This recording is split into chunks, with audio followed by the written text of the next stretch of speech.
I'm Dante, and I have the honor today of speaking with Mr. Pat Byrne. Hey, Mr. Byrne, I understand it's your day off, so thanks for taking the time to do this interview today. oh, it's my pleasure. Thanks for having me, Dante. Of course. So, how's your tour going so far? Your tour for Into the Light. It's been amazing. So I released Into the Light almost a year ago, and it's been received pretty well. And I've been keeping super busy. I've been playing all over the States, and I got back to Ireland for a little tour, and now I'm just commencing an East Coast tour this week. So it's gonna get pretty crazy for me for the rest of the month. But I'm loving it. It's a nice job. Yeah. So you originally lived in Ireland, right? You won the first season of The Voice on Ireland, right? I did, yeah. So the Voice came to Ireland in 2012, and I entered it and won it, which I wasn't expecting to happen, but that was an amazing year, and it was a really fun thing to be part of. And then that kind of cemented my career as a musician, and I haven't really looked back since. So yeah, I lived in Ireland up until 4 years ago, and I moved straight over to Austin, Texas, fell in love with Austin, and I've been here ever since. Yeah. So why did you originally decide to go on The Voice? Did some of your friends, try to convince you to go on, or did you kind of just see the sign up and was like, yeah, I should give it a shot?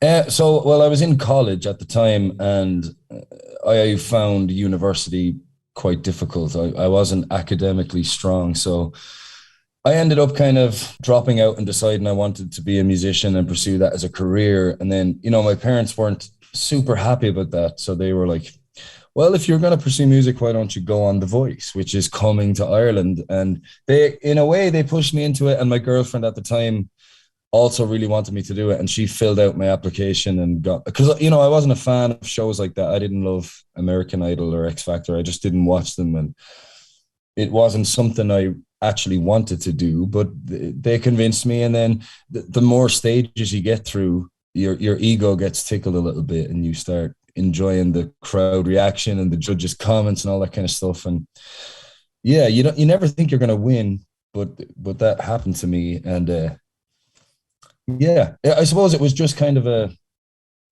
I was in a point in my life where I'd given up on academia and university, and I needed to make something happen if I wanted to pursue a career in music. So it just happened, and it was great. It was a lot of fun. So, so after your time on The Voice, you said you moved to Austin. What inspired you to make the move to Austin from Ireland? Well, so The Voice, in one way it was really fun, but in another way, it's kind of I'm a singer-songwriter, and I love writing songs, and I like making music. And my favorite artists are people like Bob Dylan and Neil Young and those kind of classic singer-songwriters. And after winning The Voice, it's hard to be taken seriously doing that kind of thing.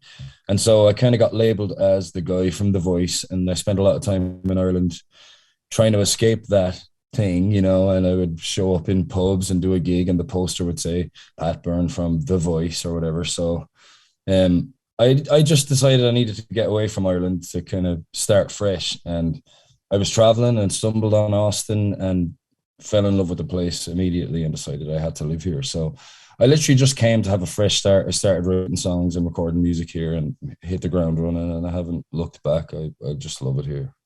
So, did you always want to be a musician your whole life, or did you have some Yeah. inspirations growing up, anyone that particularly inspired you?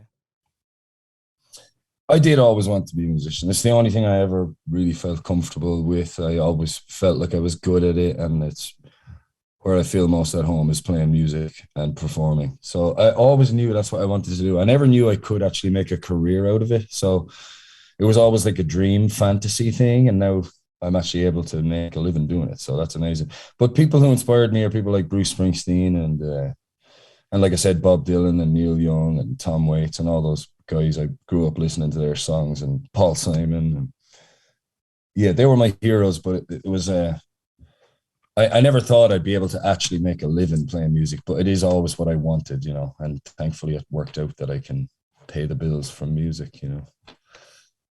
Did you you said you went to university. Did you go to university for music, or were you trying to pursue a different career before switching? Not well. Yeah, I decided I was going to be a music teacher. So I went to college and I studied maths and music and geography with the hopes of being a teacher for those subjects. But I quickly realized that it wasn't for me, and I was playing gigs at the weekend, and that's how I was paying my way through college. And I just knew that's what I wanted to do full time. So, I mean, like I said earlier, it always seemed like a dream that I could make my career out of music. So I needed that backup plan and that was to be a teacher. But it wasn't truly what I wanted. You know, what I wanted was to play music, and thankfully that worked out. Yeah, and your music has kind of seemed to take off recently. You recently performed at South by Southwest. How was that experience for you?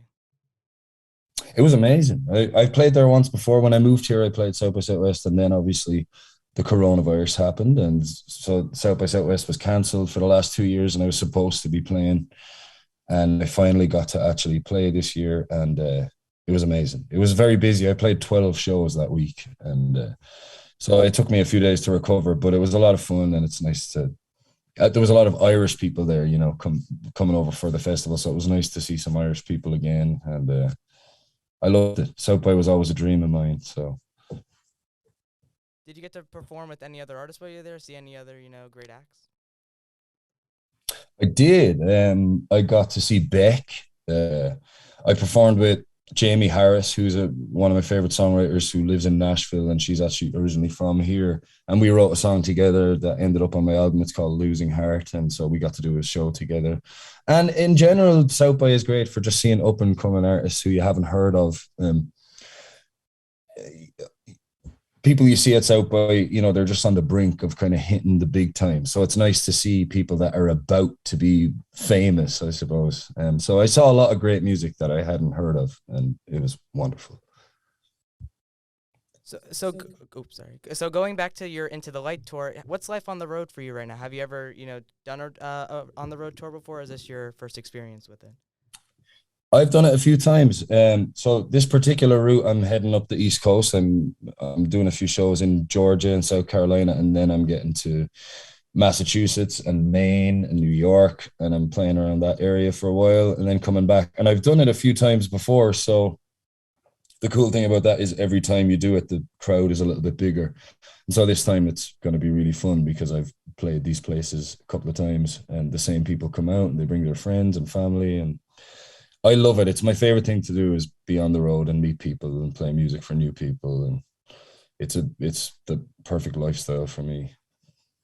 And you're up there, right? You're in like New Jersey, New York? Yeah, where is it that you are? I live in northern New Jersey. WJSV is in Morristown, New Jersey. So unfortunately, I don't think you're playing any New York shows, but hopefully, in the future you'll come around to, our side of town, and we'll definitely come by and stop by and see a few of your shows. Yeah, well, my girlfriend is from New Jersey, and so I spend a lot of time there. Well, her parents live in Ocean City now, but she grew up in Rutherford, like just outside New York City. And so I've played around that area a few times, but yeah, not this time. But I'll keep you posted. I'd love to come visit your school. That'd definitely be pretty cool if you came by to Morristown High School. But I heard that in a few weeks you're actually opening for Lady A and Sean Collin. That's how do you feel about that opportunity?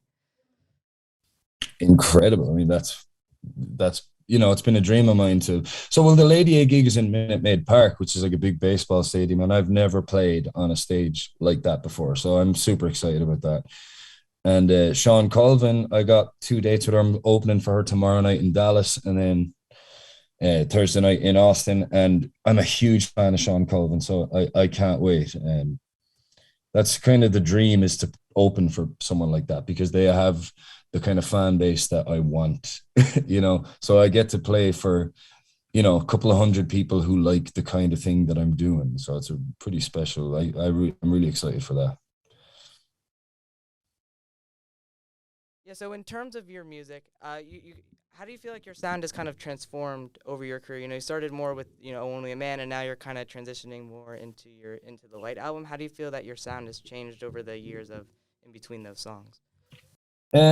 Well, so I grew up in Ireland, and I'm heavily influenced by old traditional folk singers like Luke Kelly and Paul Brady and Liam Clancy and all those old Irish guys. And so there's a lot of that in how I deliver a song. And then since moving here, I've discovered all this great Texas country music and great songwriters that are relatively unknown, but in Texas they're big deals. And I've become huge fans of those kind of writers, and that's heavily influenced how I write songs and how I produce songs. And so I think I would like to think my sound is evolving and getting a bit more sophisticated each time I record something. And I'm excited to record some more music this year and release some more stuff. And I would hope it's always getting a little bit better. That's what you wish for, you know. Definitely. I've recently listened to your album Into the Light, and I really just I listened to it all the way through. I really enjoyed it. I feel like you have a lot of different like types of sound. I feel like some of them are, you know, a little more of the like original Irish folk, and some of them are transitioning more into, you know, the traditional American pop. And I think you really just had like a great coverage of all these different types of traditional music, and I can kind of see, you know, all your different influences coming through in your album Into the Light. Oh, thank you so much. Thanks for listening to it. Are you a musician? Do you play or do you sing or anything like that? Yeah, I myself am a musician as well. I participate in the school band. I've played, you know, piano ever since I was 5 years old. I actually play 7 different instruments just that I've picked up. Wow. Very nice. And the school band do you play in like a marching band or is it Yeah, like an orchestra or? I do the marching band as well. I actually just played guitar for our school musical, which happened a few weeks ago. So that was really fun for me. What musical did you do? It's pretty new. It's called Something Rotten. I don't know if you've heard of it. No. It's basically just like No, I haven't heard. it takes place in it's a comedy. It's basically takes place Okay. in Shakespearean times, and you know there's these writers that are competing with Shakespeare, and so they want to know what's the next big thing in music. So they go to a future teller, and she tells them that musicals are going to be the next big thing, and which is obviously a very advanced thought for the 1500s. So then they Yeah. also want to know like what Shakespeare's next greatest hit is going to be, and so it's obviously Hamlet, but she sees Omelet. So then basically the rest of the play is them kind of putting on Omelet the musical, which is obviously very not Shakespearean. It was a great production. It was like our first like true live musical since, you know, the pandemic happened. So it was definitely a What? great experience to be a part of. Nice to get back to that kind of thing. Yeah. Oh, I want to come see your next musical, please. And put me on the guest list. Yeah, of course. It's next March. If you're around, we'd love for you to stop by. I'll be there. I'd love to. Well, Pat, thank you for doing this interview. Everyone here at WJSV really appreciate you doing this with us. You know, and good luck on the rest of your Into the Light tour. Thank you so much. Thanks for listening to my music and thanks for playing it. And I appreciate you taking the time to talk to me.